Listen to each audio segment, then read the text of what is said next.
Vamos a estar en esta mañana continuando con la enseñanza, a ver si me ayudan con la presentación. Empezamos una serie la semana pasada que le llamé Principios del Reino. La semana pasada vimos el primer principio, que era el principio de prioridad, y bueno, gracias a Dios que sé que impactó algunas vidas, y hoy vamos a ver un segundo principio. Tal vez para los que no vinieron la semana pasada, esta serie nace a partir de una inquietud que Dios pone en mi corazón, de que nosotros fuimos enseñados al ver los 10 mandamientos como una lista de cosas que Dios prohíbe para sus hijos. Y muchos nos aprendimos algunos de los 10 mandamientos. Yo tuve una experiencia un poco fea con los 10 mandamientos, porque un domingo saliendo de la casa íbamos para la iglesia donde asistíamos, y resulta que yo me alisto primero, entonces salí ahí a la acera de la casa, ahí a esperar que la familia terminara de ¿cómo se llama?, de vestirse, y en eso venían unos testigos de Jehová, y me abordan y me dicen: hola hermano, ¿cómo está? Ya yo lo saludo, y me dice: vea, es que queríamos que nos regale un momento para compartir de la palabra. Entonces le dije yo: no, muchas gracias, es que ya casi estoy listo para irme para la iglesia. Ah, ¿usted es cristiano? Sí, claro, cómo no, yo soy cristiano. Tenemos 2 preguntas para usted. ¿Cuáles serían? ¿A dónde se encuentra en la Biblia el Padre Nuestro y los 10 mandamientos? Si a usted le hicieran esa pregunta hoy, ¿cuántos pasamos el examen? Allá hay uno. ¿A dónde? Padre Nuestro, ¿a dónde? ¿Mateo qué?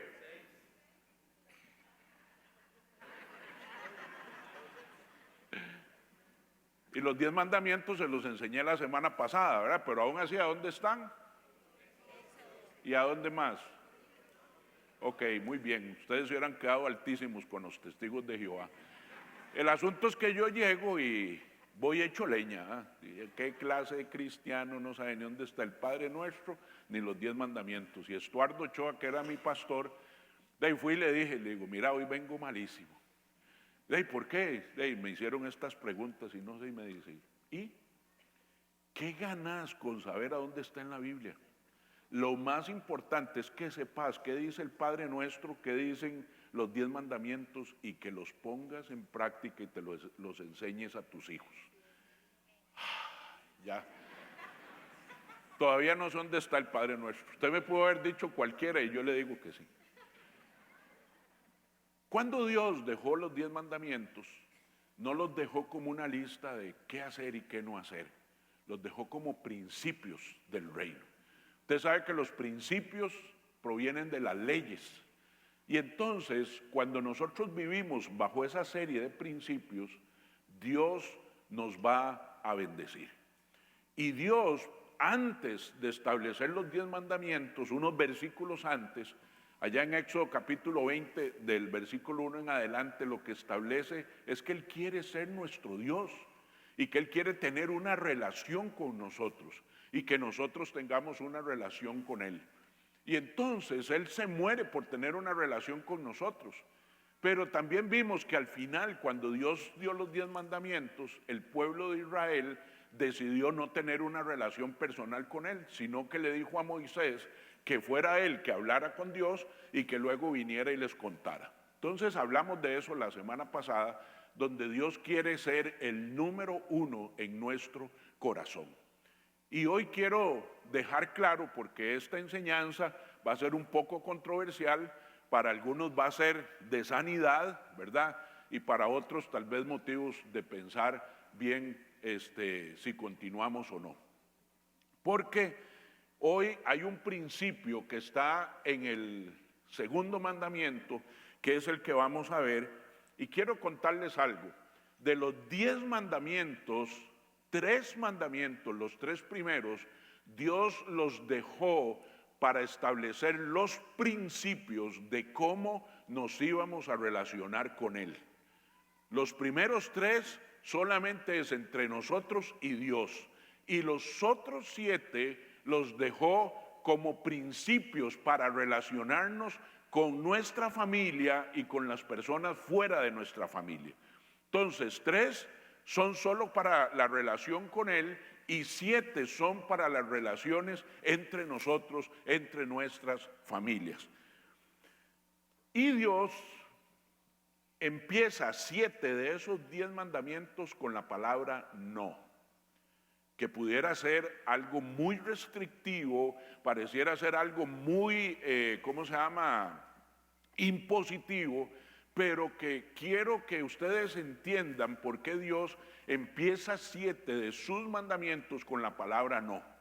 Y los papás me van a entender perfectamente. Cuando uno le dice al hijo que no juegue en la calle, ¿verdad? ¿Por qué se lo dice el papá? ¿Porque no quiere que el hijo se divierta? ¿Porque no quiere que el hijo haga ejercicio? ¿Porque no quiere que el hijo se relacione con nadie? No, un papá le dice al hijo que no juegue en la calle, que mejor juegue de la baranda hacia adentro o en el parque o en el jardín o en la plaza, porque él sabe que si su hijo se queda jugando en la calle va a correr peligro y mucho de ese peligro podría ser hasta la muerte. Entonces el papá no está diciendo no juegues en la calle, no porque no ama a su hijo, ni porque está celoso, ni porque no quiere que su hijo se divierta, sino porque está previniendo a su hijo de algo tan grave que pudiera hasta causarle la muerte. Exactamente en ese mismo sentido es que Dios dice no en 7 de sus mandamientos. Lo que está diciendo, hijo, yo conozco tu pasado, conozco tu futuro, conozco tu corazón y entonces te voy a decir que no a algunas cosas porque te amo y porque no quiero que te pase nada malo, porque yo te amo a ti. Entonces, conozco con quién andas y sé lo que dicen de ti, conozco tu corazón hacia qué cosas se inclina. ¿Y qué estaba diciendo? Bueno, yo no sé si usted es consciente de esto, pero Dios acaba de sacar al pueblo de Israel de Egipto, ¿verdad? En este momento están en el desierto y vienen de 428 años de esclavitud. En 428 años ustedes se pueden imaginar todo lo que aprendieron en Egipto. Una tierra politeísta, tenía más de 2029 dioses, ¿verdad? Algunos de ellos eran principales y otros eran secundarios. Había dioses para todo y los judíos vivían con ellos. Entonces, muchos de los judíos se acostumbraron a algunas cosas y rituales de los egipcios. Entonces, vienen saliendo de la esclavitud, pero 429 años de un modelaje muy diferente al que Dios quiere, y ahora van a la tierra de Canaán, ahí es donde están ahora, y ahí es donde van, donde los cananeos eran gente altamente idólatra. Entonces el Señor dice, yo sé de dónde vienen, yo sé para dónde van y conozco a mi gente. Mejor voy a dejarles establecidos unos principios para que entiendan. Mis amados, así como Dios pensaba eso de su pueblo, piensa de nosotros igual. Él sabe de dónde venimos, cuál ha sido nuestra cultura, quiénes nos conquistaron, qué mañas y qué cosas trajeron, ¿verdad? A qué nos acostumbramos, qué cosas nos involucramos con ellos. Pero Dios también conoce el mundo que se está desarrollando. Y el mundo que se está desarrollando, Dios no juega ningún papel. Creo que las evidencias sobran y no tengo ni siquiera que hablar de ellas. Entonces, Dios sabe qué le está pasando al mundo, de dónde venimos, pero además conoce nuestro corazón, que nuestro corazón fácilmente se inclina ante cosas que no debería inclinarse. Entonces, este pueblo había llegado, el pueblo de Israel había llegado a tal persuasión de las cosas malas que vea lo que dice el salmista que hacían. Ofrecieron a sus hijos y a sus hijas como sacrificio a esos demonios. O sea, el pueblo de Israel llegó a sacrificar a sus hijos y a sus hijas, y ahora vamos a ver, vivos, no muertos, vivos los entregaban a los demonios. Por eso yo digo, mis amados, que Dios escogió al pueblo de Israel. Era el peor pueblo, el más idólatra, el más traicionero, el más malagradecido de todos, porque si Dios cambia a Israel, cambia a cualquiera, ¿verdad? Y vea lo que dice: derramaron sangre inocente, la sangre de sus hijos y sus hijas, al ofrecerlo en sacrificio a los ídolos de Canaán. Su sangre fue derramada y profanó la tierra. Ve hasta dónde han llegado. ¿Le suena algo familiar? ¿A dónde hemos llegado nosotros? ¿Qué cosas, qué aberraciones? Esta semana leí un señor en Canadá que se quiere casar con la refrigeradora. Me imagino que padece de calor. Y eso para poner cosas que tal vez nos sacan una sonrisa. Pero cuántas cosas tan tristes hay hoy que se están convirtiendo en abominaciones, que ya entregamos a nuestros hijos y a nuestras hijas a todas esas aberraciones. Yo he dicho esto, mis amados: si yo perteneciera a un grupo minoritario que queremos tener relaciones sexuales con nuestras hijas, también tengo derechos. También puedo manifestarme, porque soy minoría y me tienen que respetar. Hasta ahí hemos llegado. Y más, no se cansará el ojo nunca de ver. Pues esta enseñanza no es solamente para ver la historia de cómo eran los israelitas, sino también para que reflexionemos cómo nos comportamos nosotros ahora. Vea lo que dice Deuteronomio capítulo 18, del 9 al 11. Les está advirtiendo, les dice: cuando entres a la tierra que Jehová tu Dios te da, no aprenderás a hacer según las abominaciones de aquellas naciones. No sea hallado en ti quien haga pasar a su hijo o a su hija por el fuego. Aquí está lo que decía el salmista, es referencia a Deuteronomio. Hacían pasar vivos a sus hijos y a sus hijas por el fuego para sacrificarlos a los demonios. Dice: ni quien practique adivinación, ni agorero, ni sortilegio, ni hechicero, ni encantador, ni adivino, ni mago, ni quien consulte a los muertos. A mí me gustaría que usted vaya mañana a Clasificados de la Nación y de La Teja o de La Extra. En mi época, cuando uno iba a los Clasificados de la Nación, era o para comprar lote, o para vender el carro, o para buscar empleo. Hoy se ha vuelto una cuna de servicios, de idolatrías, de hechiceros, de agoreros. Te devuelvo al amor perdido, te devuelvo el trabajo, te leo tu tabaco, te leo tu taza de café. Hay ya algunos de estos idólatras que tienen nombre, tienen marca, tienen posicionamiento. No lo digo yo, vaya y véalo, vaya y véalo. Lo corroboré porque dije yo, hace rato que no los veo, pero ahí están en los clasificados. Todos los servicios que se dan que tienen que ver con la adivinación, con el agorero, con el sortílego, el hechicero, el encantador, el adivino, el mago. Y el Señor le dice: no necesitas a ninguno de esos. No los vas a necesitar. No aprenderás a hacer según las abominaciones que ellos hacen. ¿Están conmigo, amados? Bueno, en Hechos capítulo 3, sigue diciendo Deuteronomio: mas a ti no te ha permitido esto Jehová tu Dios. Ve el versículo 15, dice: profeta de en medio de ti. Profeta, ¿cómo está la P? ¿Cuál es el único profeta según el Antiguo Testamento que se escribe con mayúscula su nombre?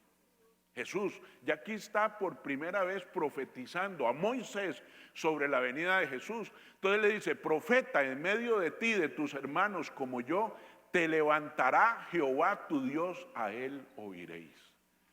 Usted no necesita ni adivino, ni hechicero, ni sortílego, ni nada, no necesita, porque Dios levantó un profeta que se llama Jesús, su Hijo, lo envió para que nosotros pudiéramos tener acceso al Padre y no tener necesidad de que nadie nos venga a revelar nada. ¿Usted quiere saber su futuro? ¿Quiere saber sobre su trabajo? ¿Quiere saber sobre sus finanzas? ¿Sobre el futuro de sus hijos? ¿Quiere saber sobre su vida? Métase y con Jesús, y Jesús y el Espíritu Santo le van a revelar lo que usted necesita.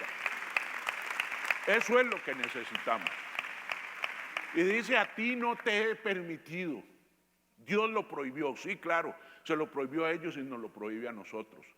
Porque Jesús es suficiente. Jesús es suficiente. Dice en Hechos 3:22, porque Moisés dijo a los padres, ahora está el libro de Hechos, ya de los apóstoles, diciendo, Moisés dijo a los padres, el Señor vuestro Dios os levantará profeta de entre vuestros hermanos como a mí, a él oiréis en todas las cosas que os hable. O sea, Pablo está ratificando que lo que le fue revelado a Moisés sigue siendo vigente en el Nuevo Testamento. Entonces aquí no estamos hablando de Antiguo Testamento y que ya pasó, sigue vigente. Jesús sigue siendo la única opción, el único camino, el único profeta que nosotros necesitamos. No necesitamos a nadie más. Por eso dice, a él oiréis. ¿Cómo lo oiremos? Lea su palabra. ¿Cómo lo oiremos?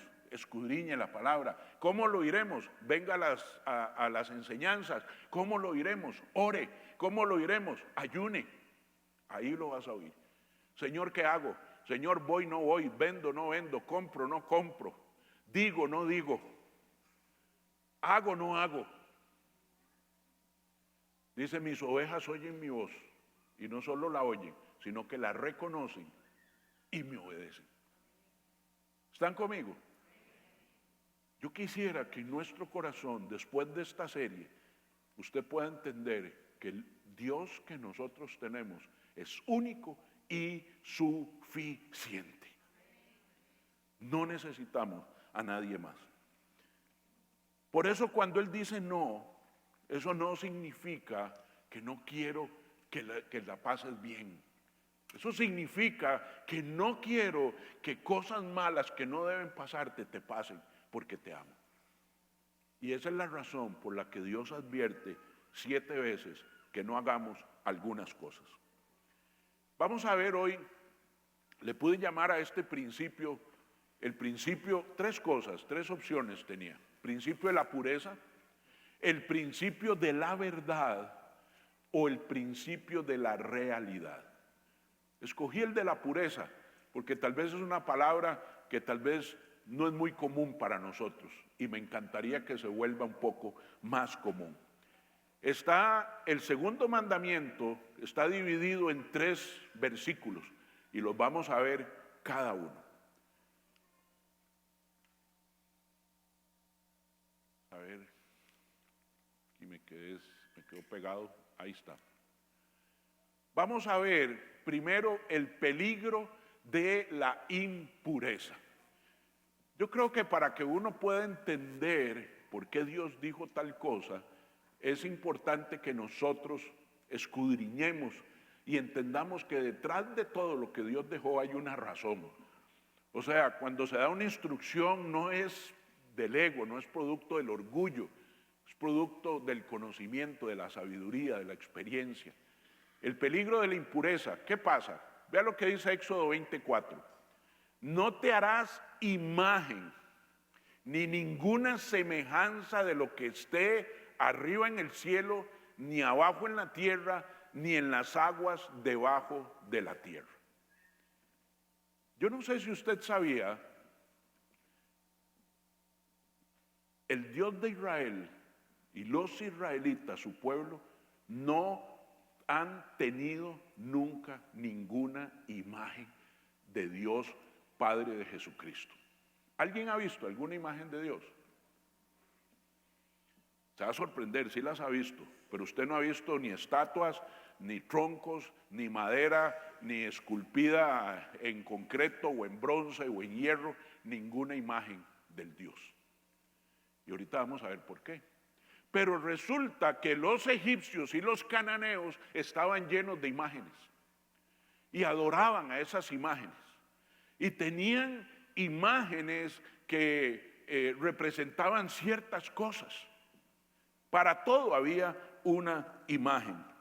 Alababan ídolos, por ejemplo, de la fertilidad, de la lluvia, el Dios de las bendiciones, y esculpieron esas imágenes.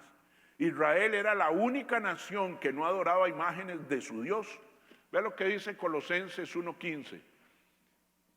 Una de las razones por las que no hay imágenes es porque Él, ¿quién es Él?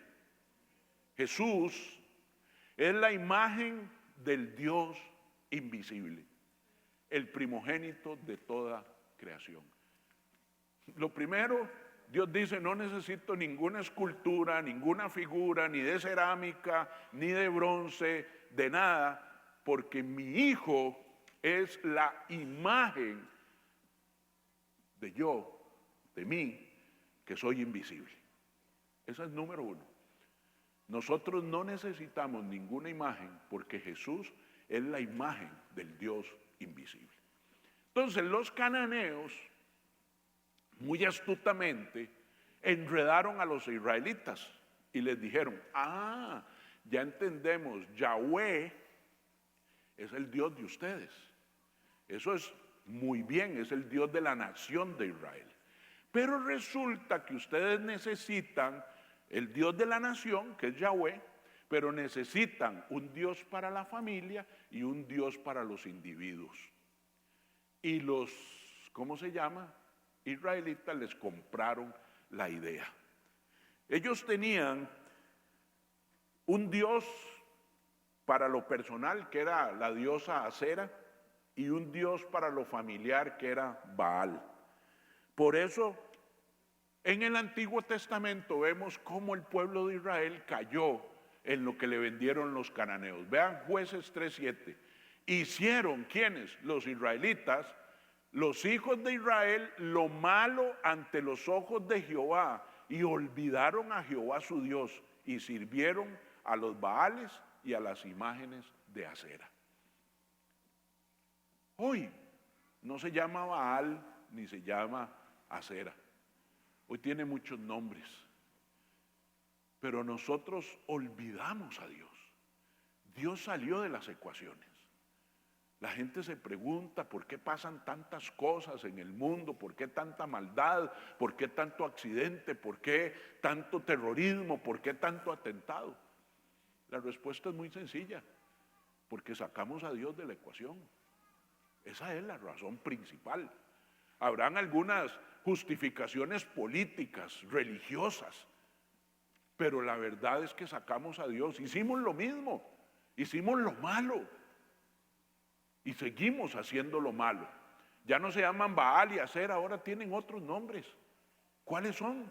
Usted los conoce, ¿verdad? Vea lo que dice 1 Reyes 18:19. Envía pues ahora, está Dios hablando con Eliseo, y congrégame a todo Israel, a toda la nación en el monte Carmelo, y los 450 profetas de Baal y los 450 profetas de Acera que comen de la mesa de Jezabel.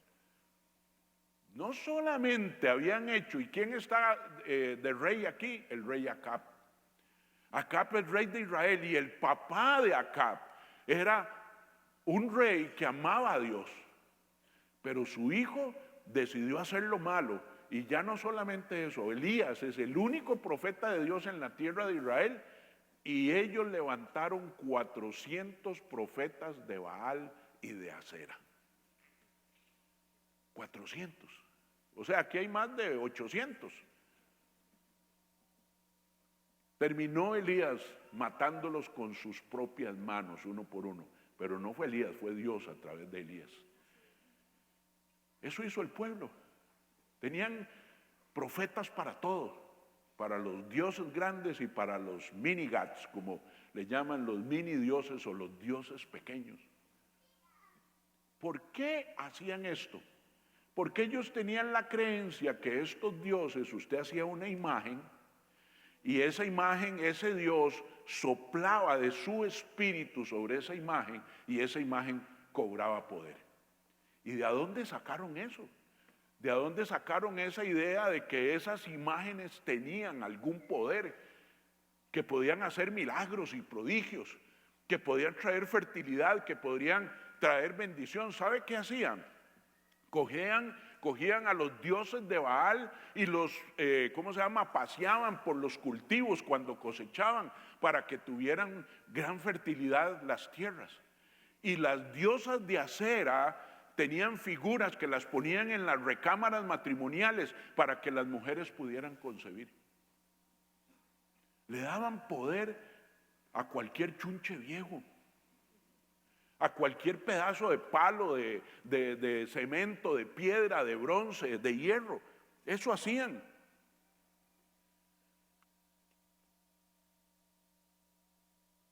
Era un pueblo tan rebelde que aun cuando Dios le estaba dando a Moisés los 10 mandamientos en el monte, ¿qué estaban haciendo ellos abajo?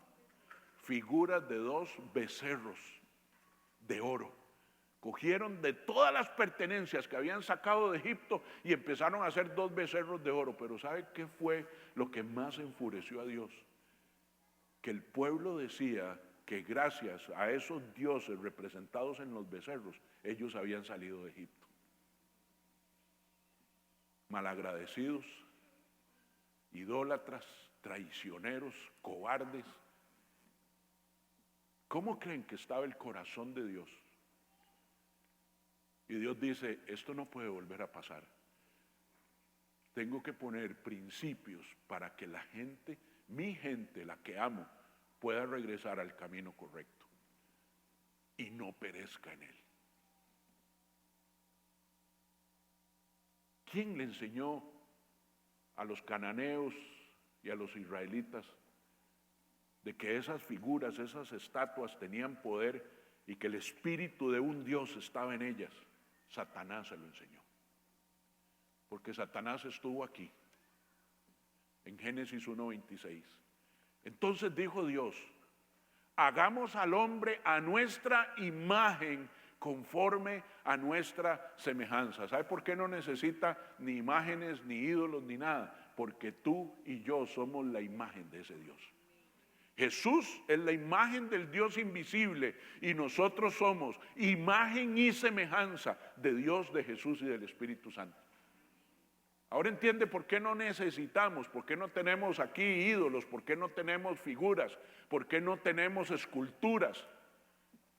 Porque tú y yo fuimos hechos a imagen y semejanza. ¿Están conmigo, amados?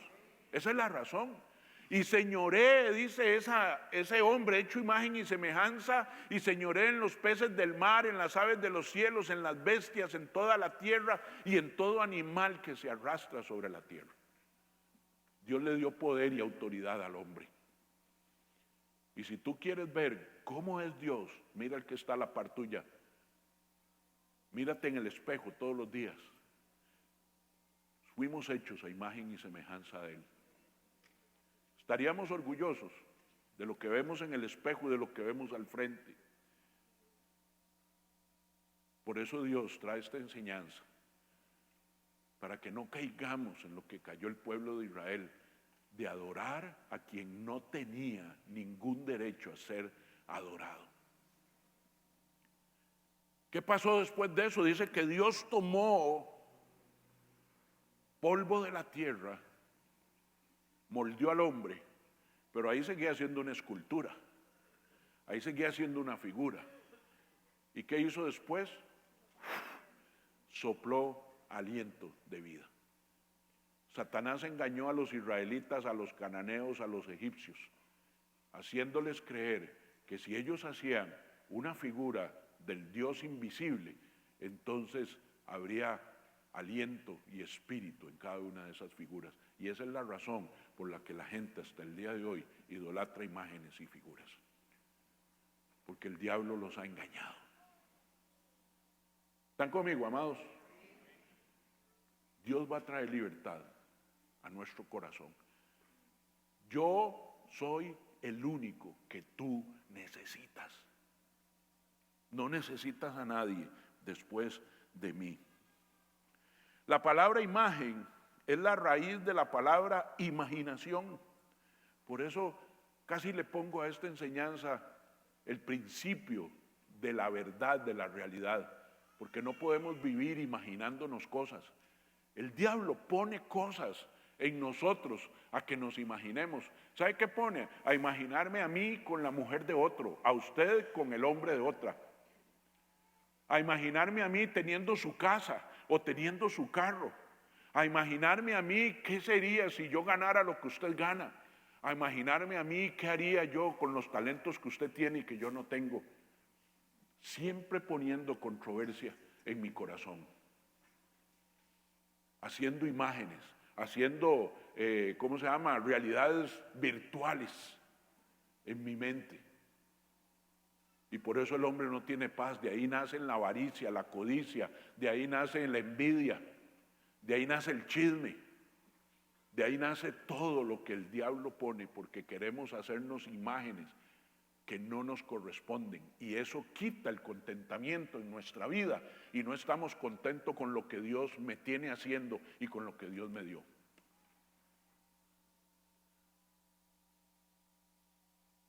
Cuando empiezas a imaginarte cosas diferentes a las que Dios te tiene haciendo, estás en idolatría.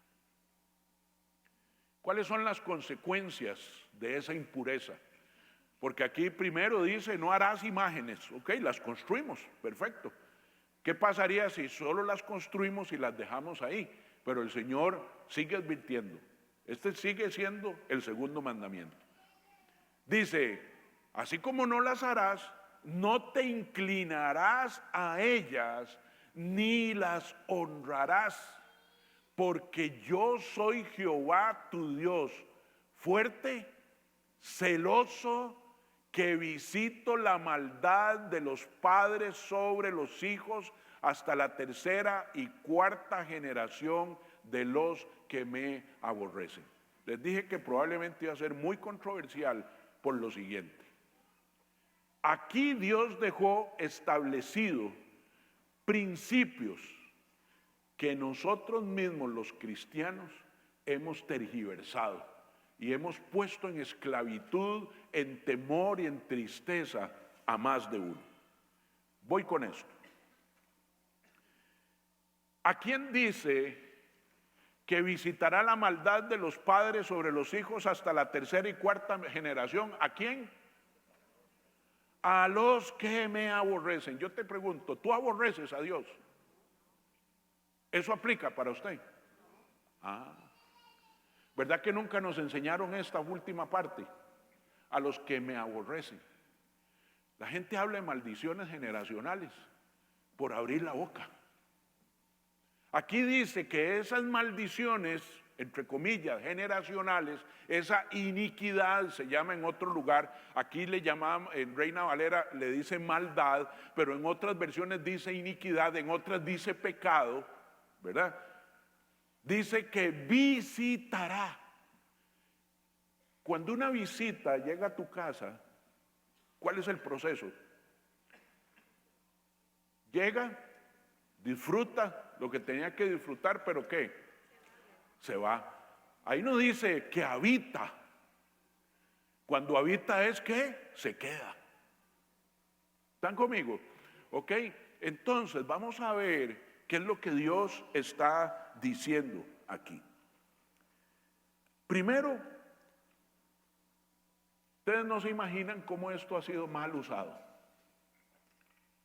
Qué triste sería para mi hijo Esteban, que está aquí, saber que él tiene que pagar por los pecados míos y que no tiene opción.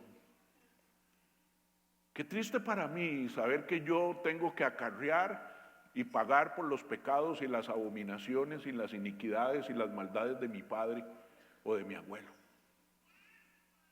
No tendría ningún sentido la vida cristiana. Ya me tocó eso. Me tocó un padre malo, me tocó una mamá mala, entonces ahora yo tengo que recibir el castigo por su maldad.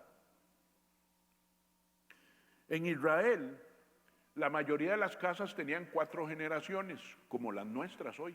Recuerden que la expectativa de vida era menor que hoy. Hoy hay hasta 5 generaciones. Pero cuando se escribe esta historia de la vida, hay 4.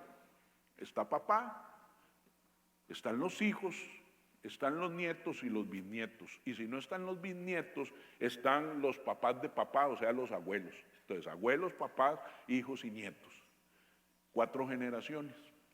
¿Qué pasaría si José Miguel, que hoy yo tengo 5 generaciones en mi casa, nos reunimos para Navidad y llego todo borracho? Y además de borracho, soy un gran maldiciente. Solo digo malas palabras, pachucadas, hago cosas inadecuadas delante de mis hijos, delante de mi padre, delante de mis nietos. ¿Qué estoy siendo yo? Un modelo. Como yo soy una figura de autoridad en mi casa, ¿tengo influencia? Claro que sí. Entonces los hijos empiezan a ver normal que papá se echa los tragos, ¿verdad? Que dice estupideces, que cuenta chistes vulgares, que se burla de este, que se burla del otro.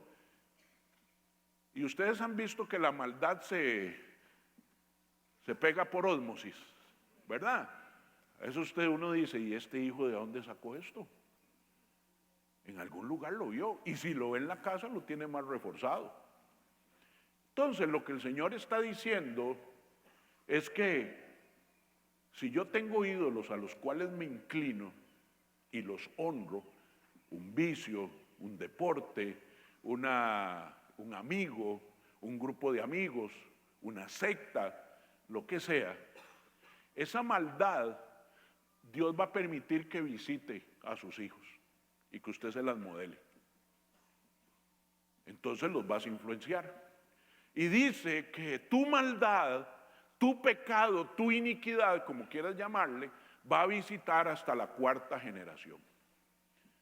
Entonces, uno ve familias, la mamá quedó embarazada siendo soltera, la hija también, pero cuando van a ver la abuelita también lo había hecho, y después la nieta también lo hace, y la gente dice, esto es una maldición generacional.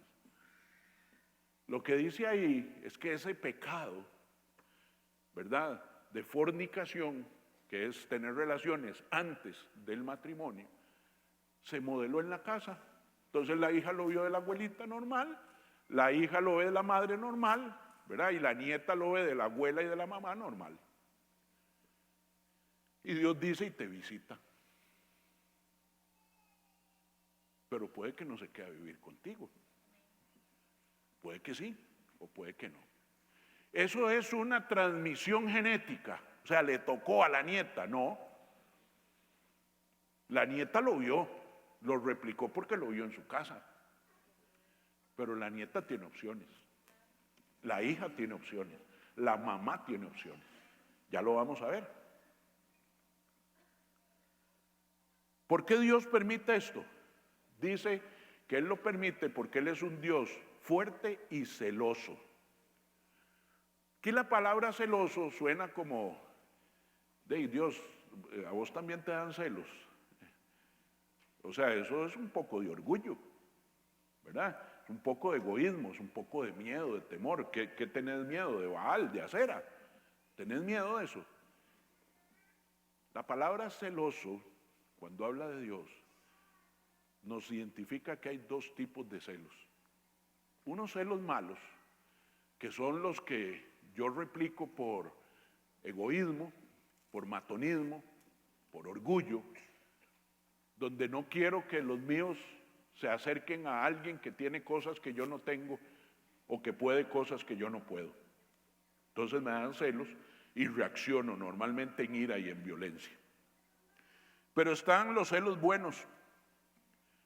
Es el celo que tiene aquel papá por su hijo para que no juegue en la calle, para que no lo mate un carro.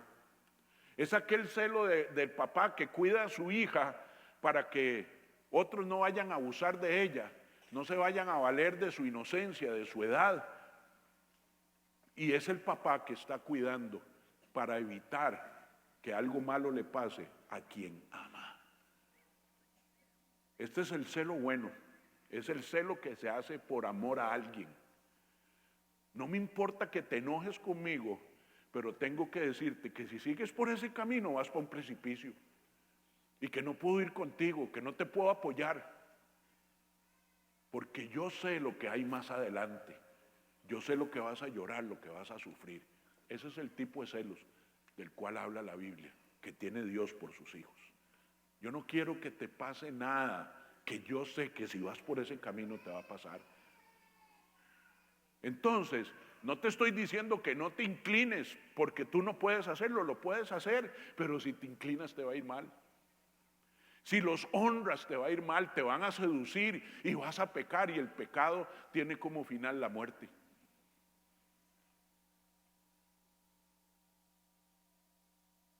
Él es celoso, no porque esté enojado con nosotros, está enojado con los que quieren cautivarnos a nosotros. ¿Sabe por qué?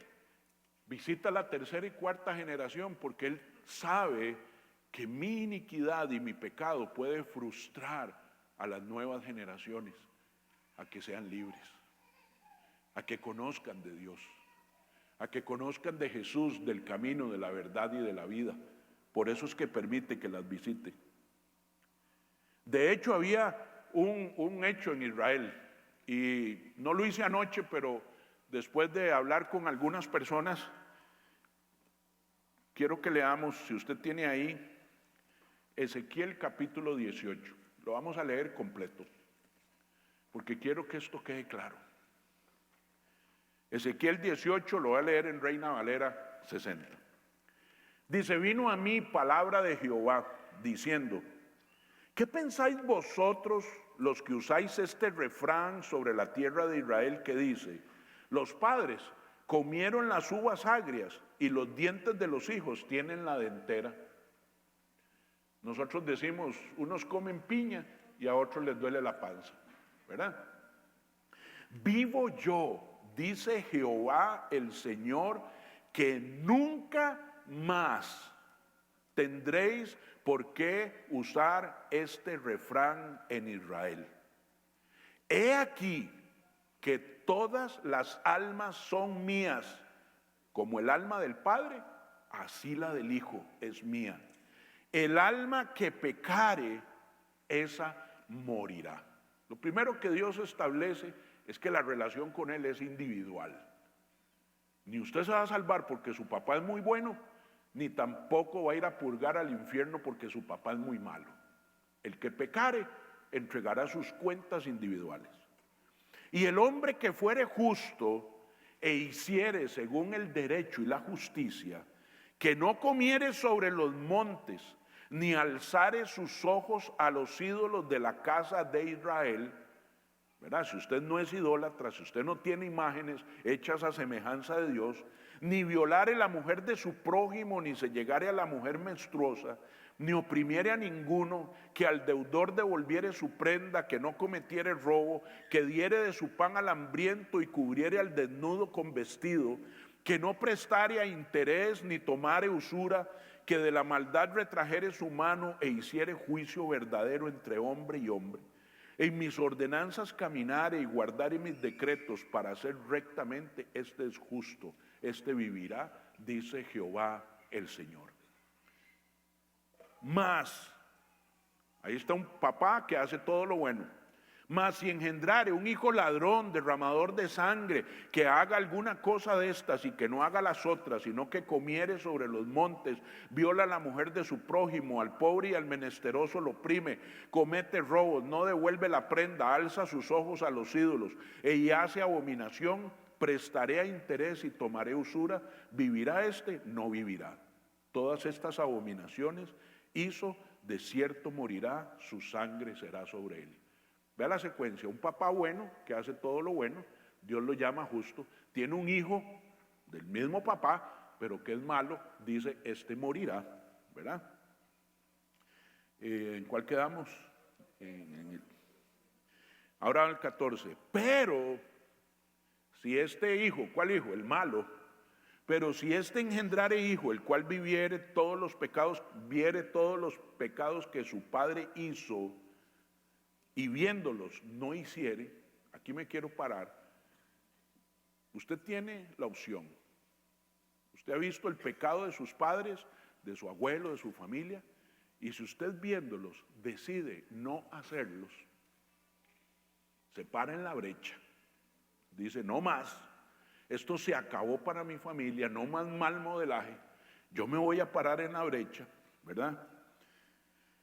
15. No comiere sobre los montes, ni alzare sus ojos a los ídolos de la casa de Israel. La mujer de su prójimo no violare, ni oprimiere a nadie. La prenda no retuviere, ni cometiere robos. Al hambriento diera de su pan, y cubriese con vestido al desnudo. Apartare su mano del pobre, interés y usura no recibiere. Guardare mis decretos y anduviere en mis ordenanzas, este no morirá por la maldad de su padre, de cierto vivirá. ¿Están conmigo, amados? Hasta la tercera y cuarta generación hay un modelaje que visita la casa, ¿verdad? Pero cuando yo me paro en la brecha y decido, vi lo malo y decidí no hacer lo que he visto, entonces yo viviré y no seré juzgado por los pecados de mi padre. Su padre, por cuanto hizo agravio, despojó violentamente al hermano e hizo en medio de su pueblo lo que no es bueno, he aquí éste morirá por su maldad. Y si dijeres, ¿por qué el hijo no llevará el pecado de su padre? Porque el hijo hizo según el derecho y la justicia, guardó todos mis estatutos y los cumplió, de cierto vivirá. El alma que pecare, esa morirá. El hijo no llevará el pecado del padre, ni el padre llevará el pecado del hijo. La justicia del justo será sobre él, y la impiedad del impío será sobre él.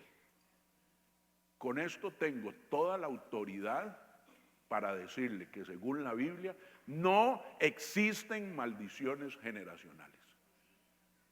Existen modelajes generacionales que usted tiene la opción que si los ve o los repite o se para en la brecha, entrega su vida a Cristo, decide obedecer sus mandatos y sus estatutos, y entonces las nuevas generaciones no morirán por el pecado de las anteriores. ¿Están conmigo, amados? Pero nos han enseñado lo contrario. Y nos pone a repetir, sí, vamos a desatar eso. No, lo único que necesitamos es entregar nuestra vida a Cristo.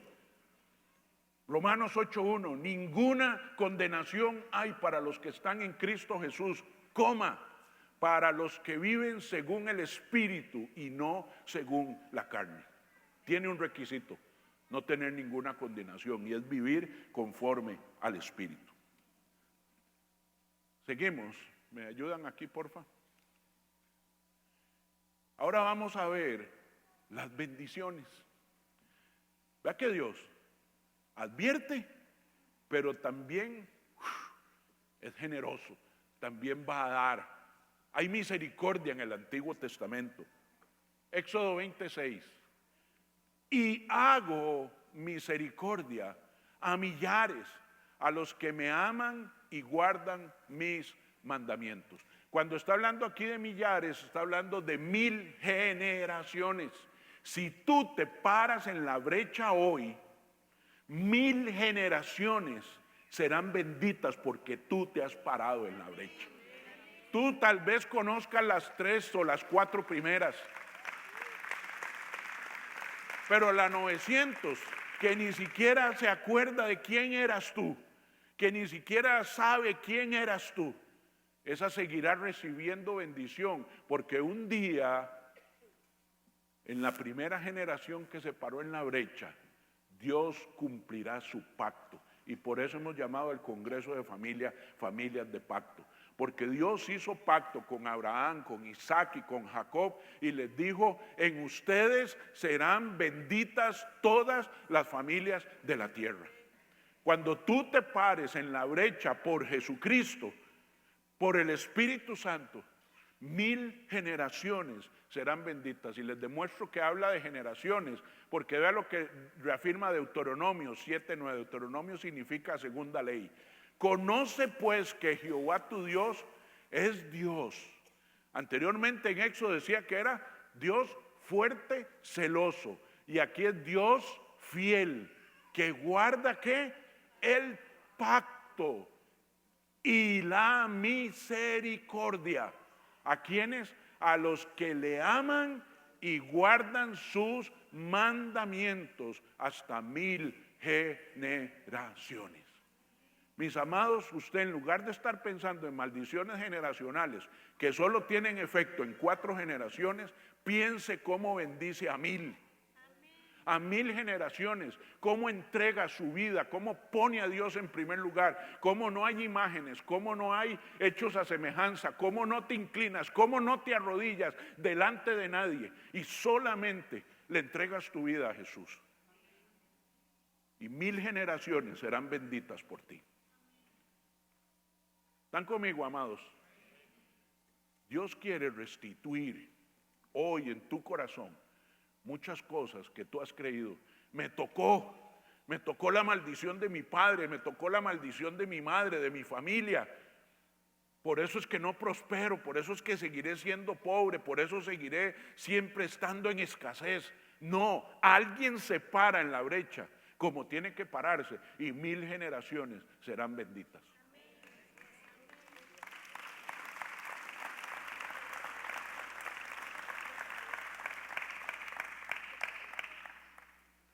Dios no quiere que caminemos en impureza, porque eso afectará nuestra relación con Él.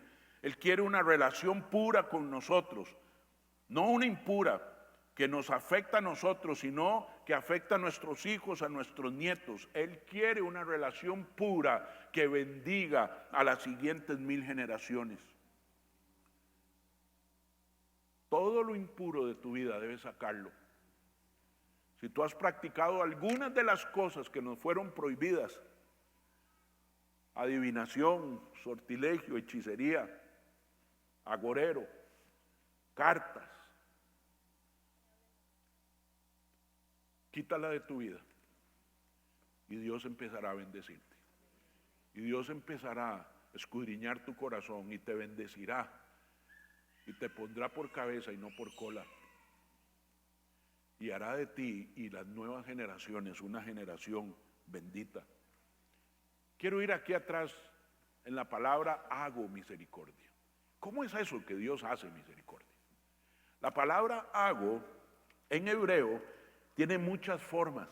Dice construyo, cumplo, preparo, designo, ordeno, instituyo, doy, produzco, presiono, aprieto.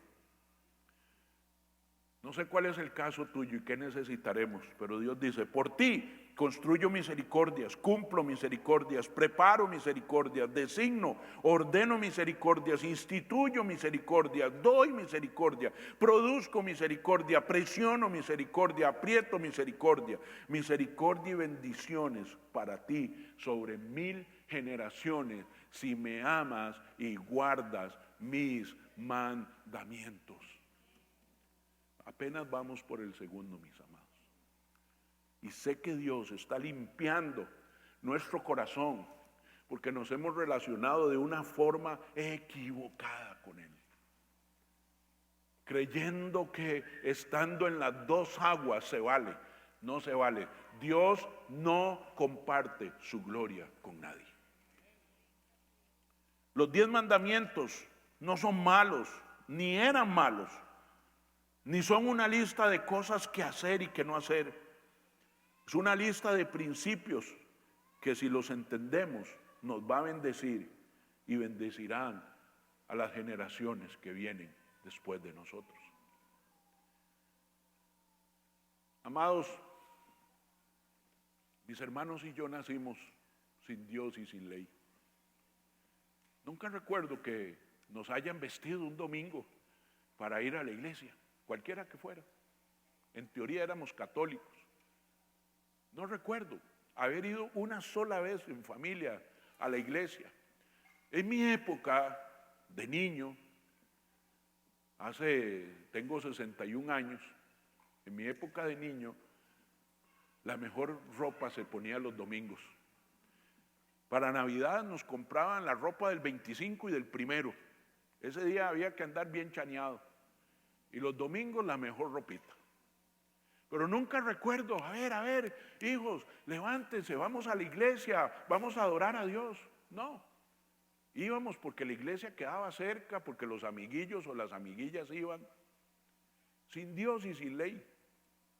Y así transcurrió nuestra niñez y nuestra adolescencia, sin un modelaje de nada espiritual. Ni siquiera rezábamos el rosario, nada. Ni había ninguna imagen, ni velitas, no había nada espiritual en mi casa.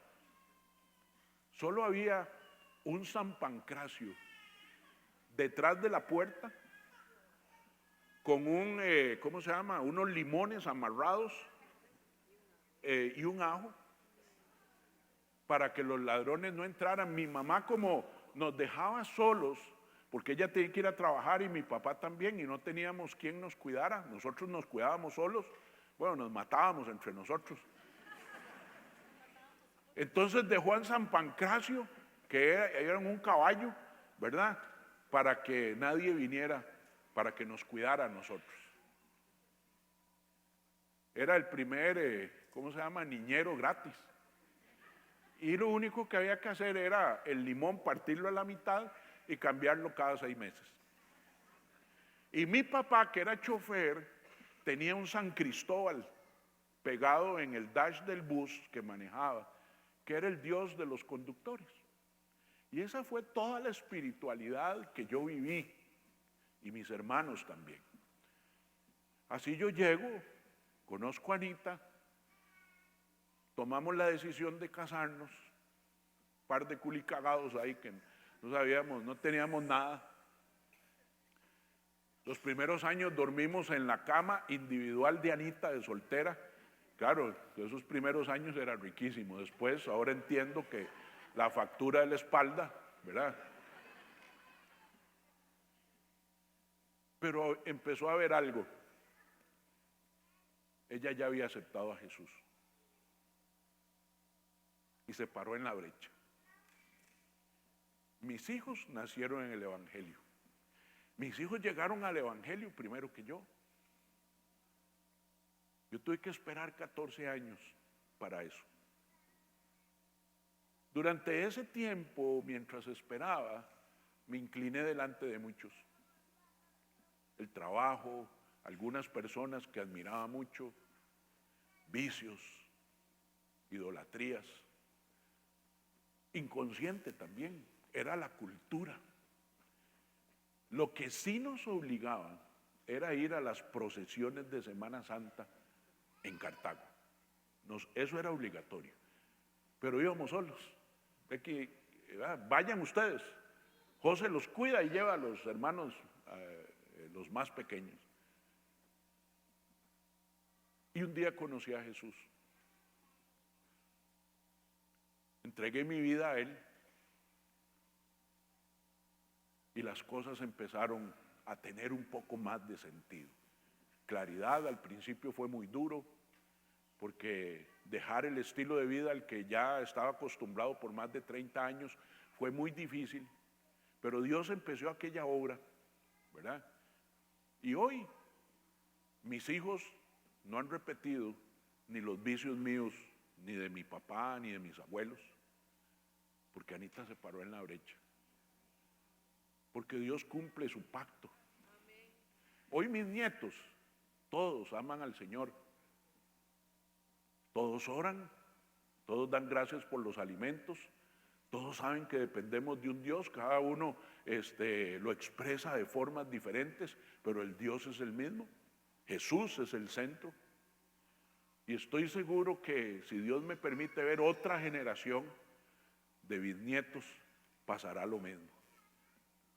Y que habrán 1000 de ahí para adelante. Después Dios cautiva mi corazón de empezar a servirle, de poner los dones a su servicio. Y el próximo domingo Desafortunadamente voy a estar predicando en Cartago, pero el próximo domingo cumplimos ya 5 años de ser pastores generales. Tenemos ya 16 años de ser pastores de Bancé.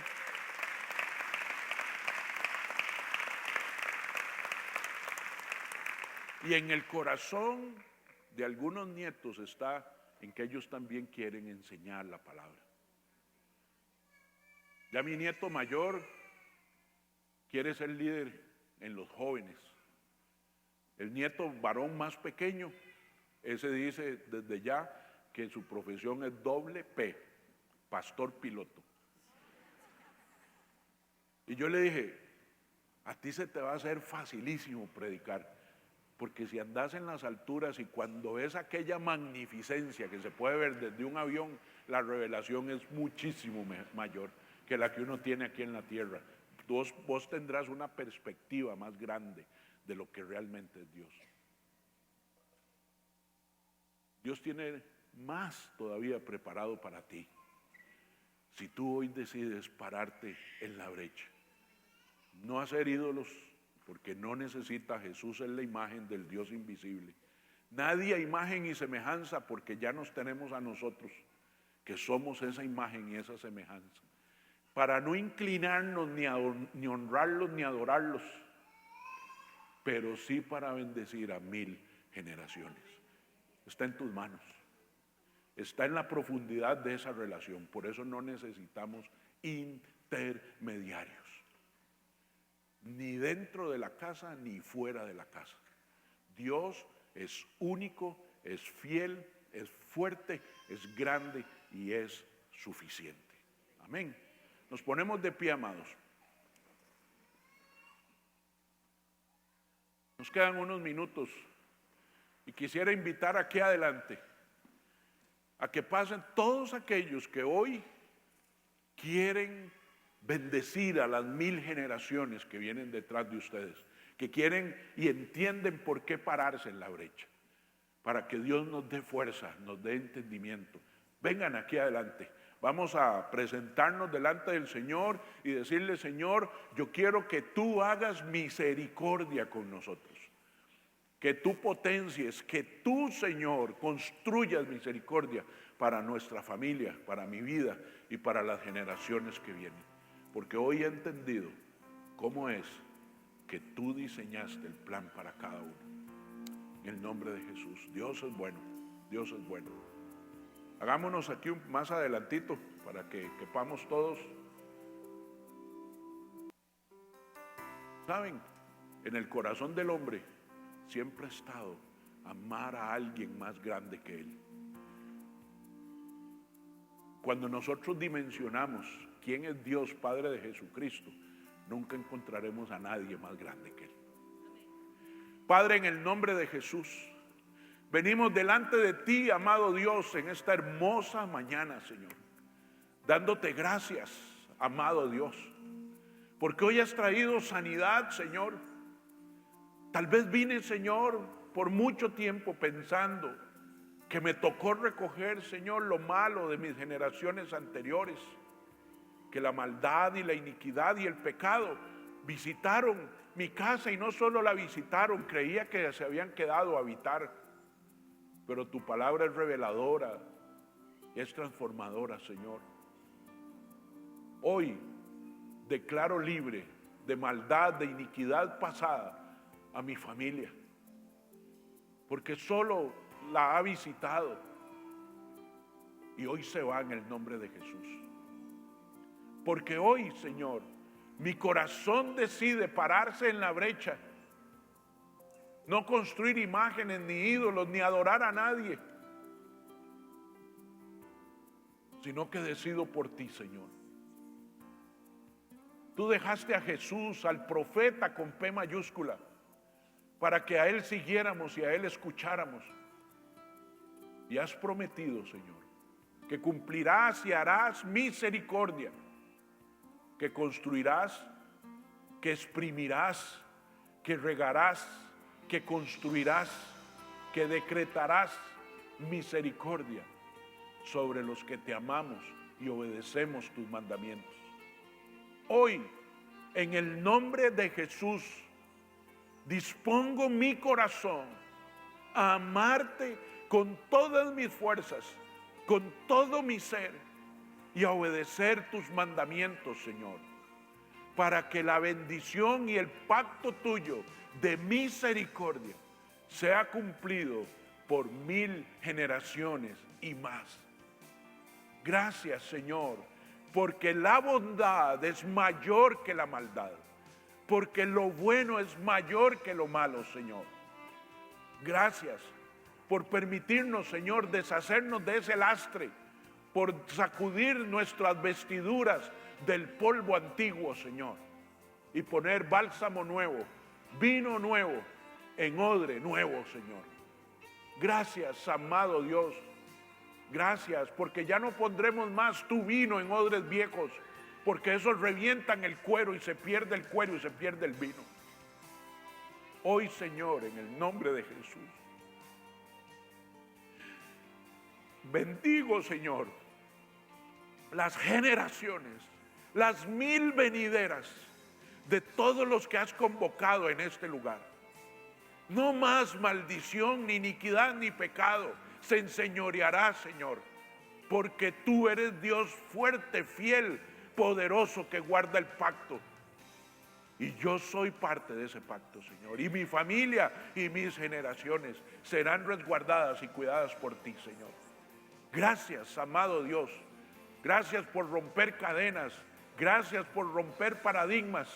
Gracias por revelar la verdad y ser libres, Señor, en el nombre de Jesús. Bendice este mes que empieza. Declaramos julio, un mes de restitución también para este año. Declaramos, Señor, que tú nos bendecirás grandemente, porque nuestro corazón se inclinará delante de ti, Señor, y tendrá una relación profunda contigo, Señor. Y tú indicarás el camino y harás misericordia en nuestras vidas. Llévanos con bien a casa, Señor. Bendice esta semana el campamento de los niños, Señor. Guarda a todos los niños que vienen. Enséñales, Señor. Haz maravillas en sus corazones, Señor. Esa es la primera generación bendita, porque nos hemos tomado la molestia de pararnos en la brecha. Bendícelos, bendice a los maestros, los materiales, las alabanzas, que todo, Señor, sea alineado para la honra y gloria tuya en la vida de ellos. Guárdales en el hueco de tu mano, Señor, que se diviertan aprendiendo de ti, y que cuando tú dices no, es por nuestro bien, porque eres un Dios celoso, que no quieres que a los que amas las cosas malas les sucedan. En el nombre de Jesús. Amén, amén y amén. Que Dios les bendiga, mis amados.